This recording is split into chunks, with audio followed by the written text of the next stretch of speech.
What's up everyone? Welcome back to my channel, the best place for new coaches, content creators, and entrepreneurs. In today's video, let's talk about personal branding. Specifically, I want to share with you guys my tips, tricks, and strategies on how I've been able to build a really strong and recognizable personal brand on social media, so online. Now, before we begin and before we dive in, I do want to really define what personal brand truly means, because I feel like personal brand and personal branding are two terms that get thrown a lot in this internet space, and I feel like not a lot of people actually know what it means. So even if you did a quick Google search, and let's say you search for what is a personal brand, this is generally the first definition that will pop up, and I tend to agree with this definition. And that definition is personal branding is the conscious and intentional effort to create and influence public perception of an individual by positioning them as an authority, of someone of influence, and elevating their credibility. And also it allows them to differentiate themselves from the competition. I tend to agree with this definition of what a personal brand really is, because a lot of people think that, oh, my personal brand is this, and they think that's their personal brand. But the reality is personal branding is really what the public sees in you. And there might be a mismatch. I might think that I'm the most generous person in the world, but maybe the public doesn't see me that way. Maybe the public sees me as selfish, greedy, entitled, all these different things. And then there is a clash of what my personal brand means to me and what my personal brand means to other people. And that's why it's really important for you to understand that, because once you understand that your personal brand is really tied to what others associate you with. So for example, if you think of my name, Vanessa Lau, what are some words that come up? What are some, adjectives, verbs, terms, things that pop up for you, feelings, whatever, then that ultimately contributes to what my personal brand really is. And so once you kind of understand this, now you can make a conscious effort to be consistent in your marketing, in your communications, in your positioning, so that you can get your perception of what your personal brand is communicated to the public, so that the public can be at the same page as you. I personally think that that's really important to make sure that, you're on the same page with your audience in terms of what your personal brand really is. Because if there is a disconnect between that, then you're probably not doing a good job in terms of communicating what you really want to be perceived as and what your personal brand truly is. And so that's why the mission of today's video is to help you bridge that gap and make sure that whatever you believe is your personal brand, that you're able to translate that well online so that the public can be on the same page as you. And that is ultimately how you're going to be able to create a very strong, cohesive, and recognizable personal brand. So if that's already getting you excited, then keep on watching until the end of this video. But as always, we always do shout outs in this community. So before we dive into the video, let's go to the shout outs first. Massive congratulations to this week's YouTube channel and Instagram profile of the week. Thank you for supporting this channel. Now, if you're interested in being featured too, all you have to do is take a picture of this video and post it to your Instagram stories. Just don't forget to tag me, or you can leave a comment in today's video. Anyways, guys, let's get right back into the video.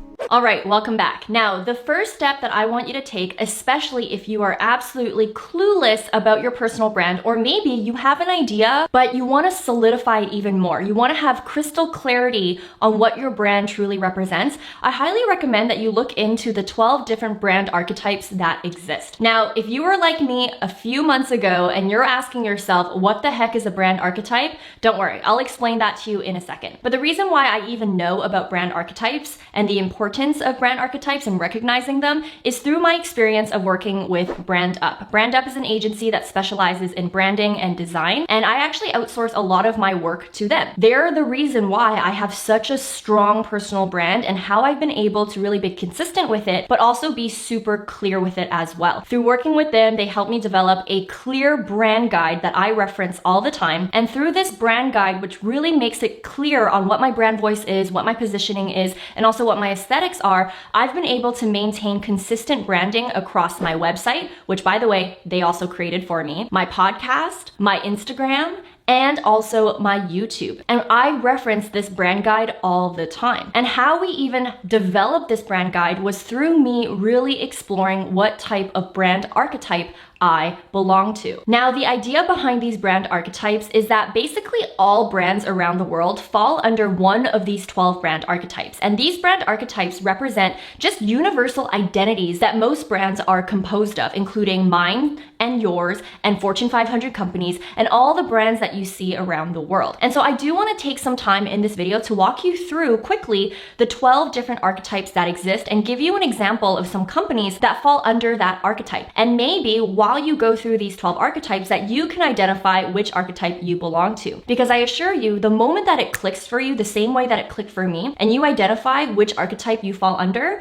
it's going to be a lot easier for you to really lean into that archetype and convey the same values of that archetype across all of your marketing and communications on social media and even outside of social media as well. Now, the first archetype is the outlaw. The outlaw is all about breaking rules and that you don't have to settle for the status quo. A really great example are these brands such as Virgin, Harley Davidson, and Diesel. The second archetype is the magician. The magician believes that anything can happen and your dreams can come true as long as you believe. A really great example of this is Disney. The third archetype is the hero, and this is actually the archetype that I really identify with. And that is that if there is a will, there's always a way, and that you can always make it happen through determination and outworking the rest. And a really great example of a company that does this is Nike. The next archetype is the lover. The lover is a really romantic type of brand, and that is very sensual, empathetic, and soothing. A really great example of these lover brands is Chanel or Victoria's Secret. The next archetype is the jester. The jester is a really silly brand, and that it's all about enjoying life. And a really great example of that is Old Spice or M&M's. Then there's the everyday man. The everyday man is all about belonging, and it's all about treating each other with honesty and friendliness and being humble. Target is a great example, and so is IKEA. Next, you've got the caregiver. The caregiver is all about being of service and loving your neighbor,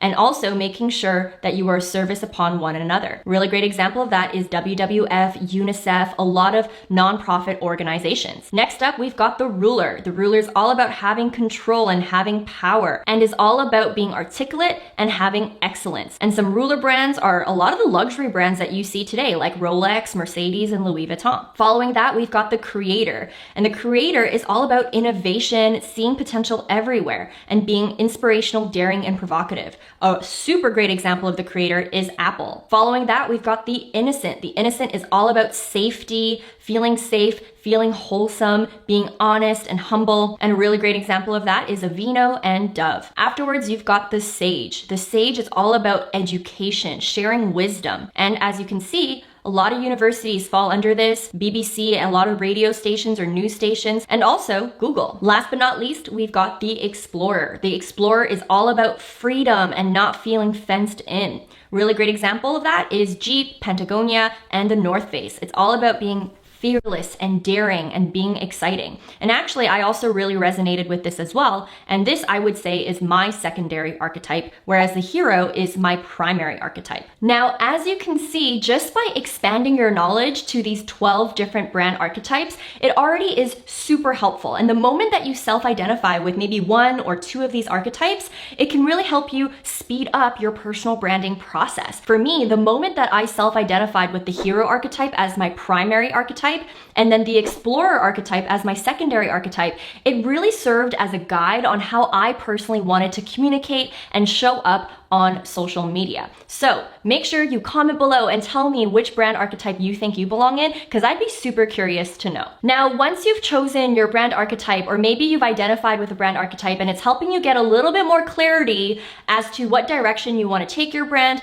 the next recommendation that I have is the 3x3 method. Now, the 3x3 method is something that I developed because it really helped me to navigate my personal brand and stay consistent with it. And I even mentioned the 3x3 method in this older video of mine, but I know that since the last time that I launched this video, my channel has grown by a lot more, and many of you probably don't even know what the 3x3 method is. Basically, what the 3x3 method is when you take 3 of your values and 3 of your content pillars, and every time that you release a video or you do something on social media or you do anything in your business, you you really revert back to the 3 values that you have and the 3 content pillars that you have, and you revolve your business around that. So for example, the 3 values that I have in my business is high value. So every content that I produce, everything that I ever do, whether it's free or paid, it's a value of mine to make sure that it's always of high value. The second one is transparency. So what I always value is making sure that at every step of the way, no matter how big my channel gets or how big my following gets or how much money I make, that I'm always going to be transparent with my audience. And I feel like I've done a good job in honoring that, especially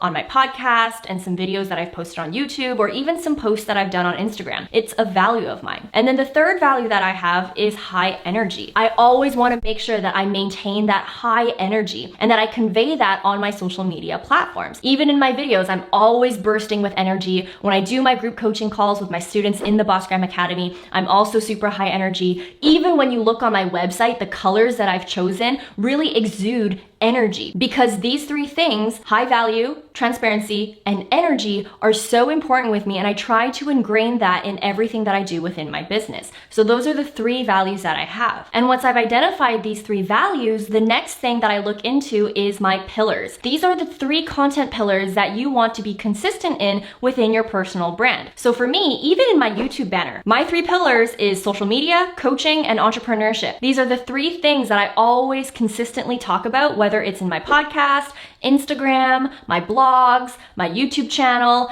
everywhere. And so that remains really consistent as well. And when you combine the 3 values and the 3 pillars, now you really have, a reminder for yourself of what you need to be consistent in. Every time I do a piece of content, I uphold these 3 values. Every time I do a piece of content, it's likely going to fall under one of these 3 pillars. And that's really helped me to maintain that consistency. So if you ever get lost in terms of your consistency on your personal brand, or you need a reminder of who you are and what you want to convey, then definitely follow my 3x3 method, because it has helped so many people and I want to make sure that it helps you as well. Now, at this point in the video, there's a key word that I have been saying a lot, and that is consistency. Now, I really want to share with you something that has been really helpful to me in terms of how I can ensure that I am consistent within my personal branding. Because remember, in the beginning of this video, I said that you can think that your personal brand is a certain way, but what your personal brand is comprised of is the public's perception of you. And that's why it is so important to be consistent, because the more consistent that you are in these things, the easier it is for the public, aka your audience, to be on the same page as you. And what has really helped is to create a brand guide for your business or for yourself. Now, brand guides are not only super helpful to you if you're a solopreneur, but it's especially helpful if you end up outsourcing work to other people, you hire contractors, or you hire employees to help represent you as your brand. So for example, even though my team has grown and I have a video editor, I have a social media manager, I have all these people who help me run my business, because I have a brand guide, everything from the outside looks consistently the same. And with this brand guide, this is the reason why on Instagram, on YouTube, on podcasts, on my emails, everywhere you go, it's pretty much the same brand voice, the same brand aesthetic, and the same vibe. And so when you're creating your brand guide, you can see it in 2 parts. The first part is your visual brand identity. This is basically the aesthetics of your brand, your logos, what type of fonts that you use. It also includes your color palette, all these different things. And this is something that actually BrandUp helped me develop in my business. Just to show you really quickly, this is what my team and I reference all the time. Or even when I outsource things to other people, I quickly send them the brand guide so they know the exact fonts that we use, the logos that we use, and when to use the logos, our color palettes, and all the hex codes that come with those color palettes, and everything like that, so that even if other people are handling my brand, they know exactly what vibe we want for the aesthetic. So that's one part of your brand guide. The second part of your brand guide is more of the intangibles. It's not about the aesthetics, but it's more about your messaging, your voice, and your positioning. This is where you can add the values of your brand, like we talked about in our 3x3 method, as well as the language that you use in your business. So to give you a clear example, this is what is in my brand voice guide. Basically, I tell my team, hey, we're real. I have a no BS approach to educating my audience. I'm not gonna fluff things up for people. And by the way, I have it pulled up right here. We're honest and we're genuine. I really value transparency, like I mentioned in the 3x3 method. Not only this, we're energetic, so we always wanna make sure that our content leaves people feeling energized themselves and that it inspires them to take action. And finally, we're relatable and we're transparent. This is something that we always wanna make sure that we convey in our posts, in our content, in the way that we deliver and we communicate our emails, everything like that. We always tie a lot of our lessons to my personal stories, or making sure that no matter how big the business gets, that we're still really talking to our audience and going through the journey with them instead of talking down to our audience. These are things that are really important when we're communicating with the Vanessa Lau brand. Not only this, speaking of brand voice, it's also really helpful to do some wordsmithing. And wordsmithing is something that Brand Up taught me. So by the way, guys, like, Brand Up is literally the best and they help me so much with my personal brand. Definitely check out the link in my description box because they are so awesome to work with. There's 2 ways to work with them and you can check it out in the description box below. But with Brand Up, we also did some wordsmithing. And what that basically means is really choosing the language that you want to use in your company, in your brand, and the language that you don't use. So a clear example of this is in my company, I use language like boss. I use very unisex language. I also swear in my brand sometimes. And so I've actually compiled a list of the words that we use. But in addition to that, I've also compiled a list of words and phrases that we don't use. A lot of other entrepreneurs out there call their audience babe or girl boss or sis or honey. That's something that I don't do in my brand. And I make sure my whole team knows that and that I know that when I do my communications so that it's consistent. So as you can see from this wordsmithing exercise, I was really able to identify the language that I'd like to use in my company and the language that I don't want to use. Now, if you are a solopreneur, you might not need to go this in depth, but especially if you're someone who has a team or you're someone who's outsourcing things to other people, doing this is a very helpful exercise. And once you've really identified the words that you use and the words that you don't use, your values and what's against your values, it really creates a very nice brand guide that you can pass off to other people or that you can use as a reminder to yourself for everything that you do here on social media or even outside of social media. Because remember, I said that your personal brand is essentially what the public's perception is of you. And the more consistent that you can be and the more firm that you can be when you communicate your values, your language, your aesthetics, everything like that, the clearer your audience can be in your personal brand. And that is the way that you can make sure, again, that everyone is on the same page. Now, so far in this video, I've talked about brand archetypes, the 3x3 method, and my tips and strategies when it comes to building a brand guide so that you can maintain that consistency when it comes to really showing up on social media and making sure that your personal brand is recognizable and known amongst everyone in your audience. Now, while you wait for next week's video, make sure you also check out these 2 videos that I have right here as well. I talk about my 3 pillars, which is coaching, social media, and entrepreneurship. So make sure you check out these 2 videos while you wait for next week's video. As always, guys, I appreciate you. I hope you guys have a great day, a great week, and a great life, and I will see you in the next one. Good luck with your personal branding. Bye, guys.